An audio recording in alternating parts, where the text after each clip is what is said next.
Well, today is the feast day of the patroness of our campus, and I know Father John and Jessica and Mark know this story, but many of you undergrads may not know the story of Scholastica, so I'll give a little brief synopsis.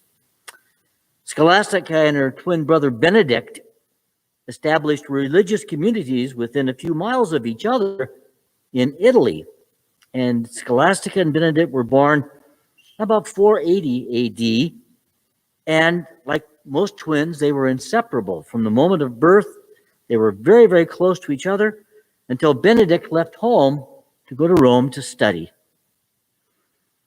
After his studies, Benedict came back home and established a monastic community for men. And later, Scholastica imitated him and made a religious community for women. And they were 5 miles apart. And so they were so close to each other that each year, once a year, Scholastica and Benedict would meet at a farmhouse 2.5 miles in between, and they would spend the whole day in conversation and prayer about spiritual things. And it was one of those events that both Scholastica and Benedict looked forward to each year, to be reunited as twins. Well, as it happened, tradition tells us that Scholastica was getting along in years, and she knew her time was limited. And so her brother came to be with her, and they had a wonderful day, just a wonderful day. And at the end of the day, Benedict said, well, I've got to go home now and be back with the monks in my monastery. And Scholastica said, oh, Benedict, stay longer, stay longer. Benedict said, I can't, sister. I will break my own rule that says men cannot spend the evening with women. They must go back to the male monastery. So Scholastica then prayed to God. And she prayed to God that her brother would not have to go home. And wouldn't you know it, a huge thunderstorm happened. And it was so bad that you couldn't see. And Benedict looked out and he said, I can't make it back to the monastery. I'll have to spend the night. And then he looked at his sister Scholastica and he said, God forgive you. What have you done? And then Scholastica said, I asked a favor of you, but you refused. I asked it of God, and God granted it. This was an obvious reminder to all of us that as important as rules are, and I don't want to diminish the importance of rules, but as important as rules are, compassion is all the more important.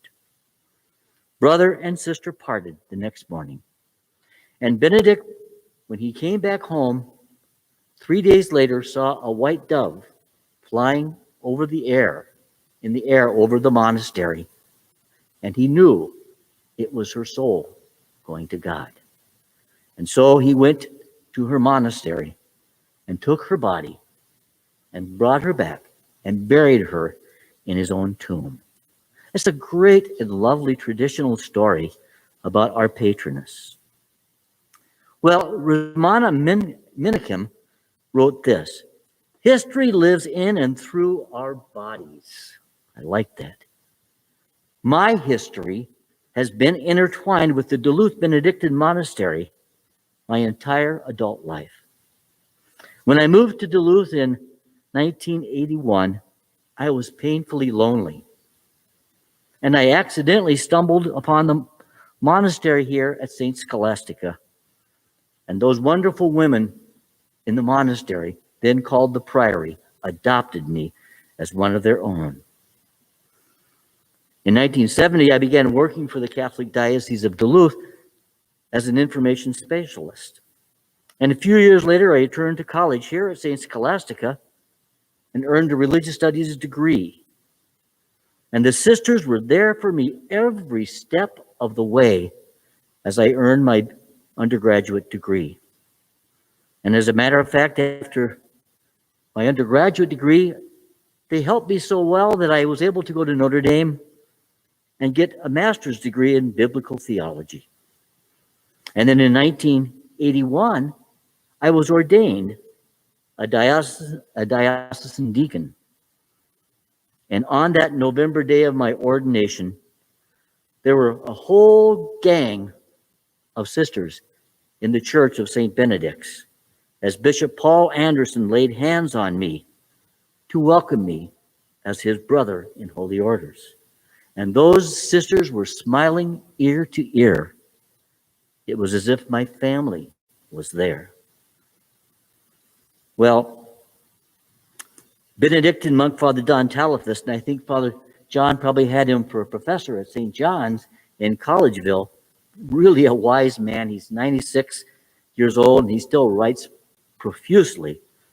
He wrote this: an inheritance that is hard to qualify is that which others leave us by their example. The way of living is certainly not something on which we can put a price or on which we can weigh. More than that, what others leave us may often be seemingly of infinite value. Not only can we not measure it, we can hardly put the value of that influence into words. Father Talifus's words ring true for me and countless others whose lives have been blessed by the Sisters of St. Scholastica Monastery. Being associated with this campus of St. Scholastica for over 50 years has offered me a glimpse of the kind of love that St. Scholastica had for her brother Benedict and for her God. And such love has shaped my life. The reading we heard today, read so beautifully by Jane from the Song of Songs, informs us deep waters cannot quench love, nor floods sweep it away. During the years I've known the Sisters of St. Scholastica, I've seen such love lived out. The German philosopher Goethe wrote, "We are shaped and fashioned by what we love." Truer words were never spoken.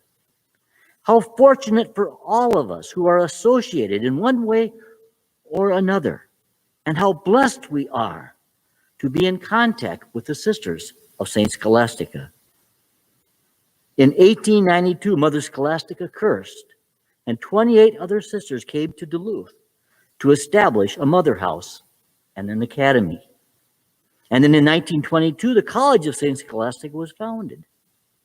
And in 1985, the Benedictine Healthcare Center was built. And the Rule of St. Benedict, written by Benedict in 516 AD, has been the guiding force for these institutions and every other institution founded by the Benedictine Sisters of St. Scholastica Duluth. And the words of Benedict in chapter 53 captures beautifully how the sisters have treated me my entire adult life. And those words also capture the essence of every institution founded by the Benedictine Sisters. And that rule states, all guests who present themselves are to be welcomed as though they were Christ. Each time I walk the halls, especially Tower Hall on the College of St. Scholastica, each time I pass religious icons, symbols, and pictures reminding me of the legacy of the Benedictine Sisters of Duluth.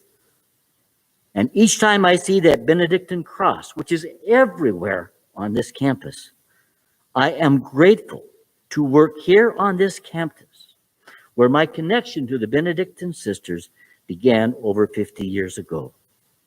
If I were to tell you the name of every sister who has been an influence in my life, you would stand up and say, "Shut up, your homily is too long." Because there are so many sisters who have given so much to me. So I'll close by just quoting the motto of St. Benedict, the motto that is borrowed from the first letter of St. Peter in the New Testament. And that motto echoes down every hallway in every building on this beautiful campus.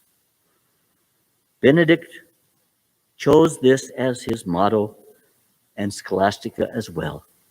Ut in omnibus glorificator Deus, that in all things may God be glorified.